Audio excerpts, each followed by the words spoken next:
Welcome back to our Python journey. In this lesson, we learn how to work with text files in a safe and repeatable way. We use the pathlib module from the standard library to build paths that work on every operating system. We will create a notes file, save lines, read them back, and check if a file already exists. By the end, paths will feel simple, and you will be ready to store real data between runs of your program. To write a file, we make a path to a notes file, then open it in write mode. Write mode creates a new file or replaces an existing file. We pass an encoding of UTF-8 so our text is portable. Inside the with block, the file closes automatically, even if an error happens. We write one line per call and add a new line at the end of each line so reading is easy later. Reading is just as simple. If we want the entire contents at once, we can read text into a single string. For large files or for processing line by line, we can iterate over the file object. Stripping each line removes the new line characters, so display looks clean. When we enumerate, we also get a line number that we can print to the screen for a numbered list. If a file already exists and we want to add more content at the end, we use append mode. Append mode writes new lines after the existing lines without deleting anything. Before we append, we can ask the path if it exists. This lets us show a friendly message the first time and a different message later. We also print the file size in bytes so you can see that the content grew. Path objects are easy to combine. We join directory names and file names to build deeper paths. We can list matching files using a glob pattern. This is a quick way to find every text file in a folder. The resolve method shows an absolute path so you always know the exact location on disk.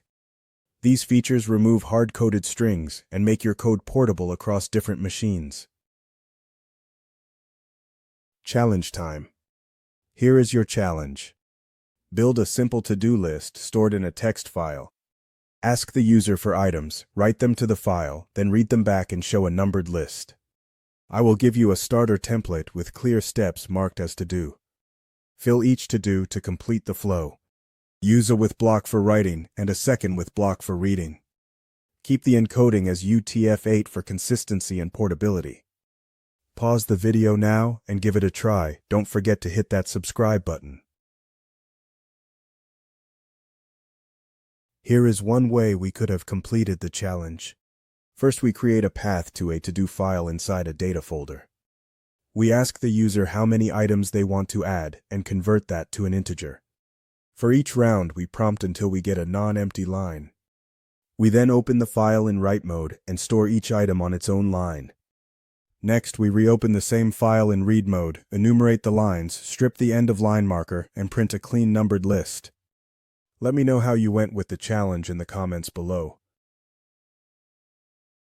For real projects, choose a predictable location. The home folder is a good default. If writing fails, catch errors and show a helpful message. If reading fails because the file does not exist yet, create it and move on. These small checks make your script reliable.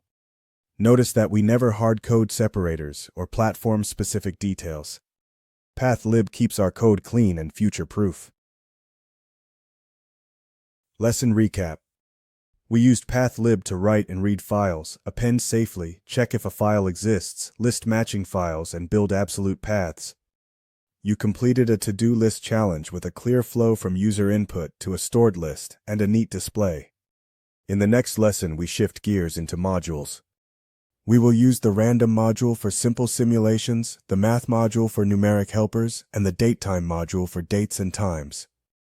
Don't forget to hit that subscribe button, and I will see you in the next lesson.